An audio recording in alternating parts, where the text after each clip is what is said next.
Comment un enfant est passé de ça à ça? Je vous explique tout de suite.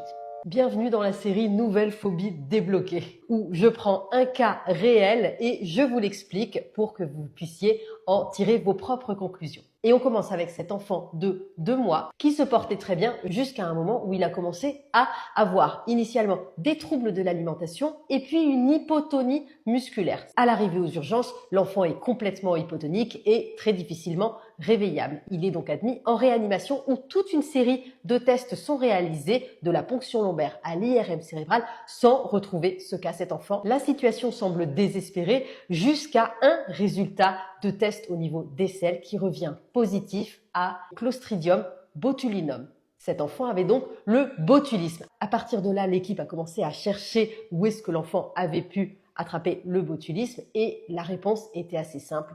Les parents, pour l'aider à s'endormir, trempaient sa sucette dans du miel.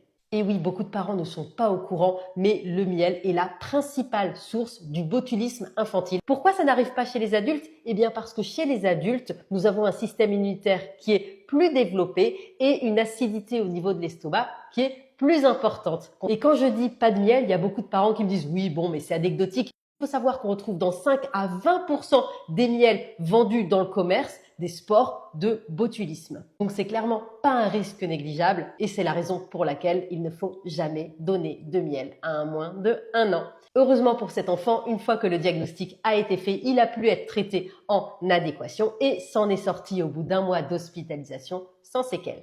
Voilà, j'espère que ma vidéo vous aura appris quelque chose. Si vous avez des questions, n'hésitez pas à les poser en commentaire. Bonne journée à tous!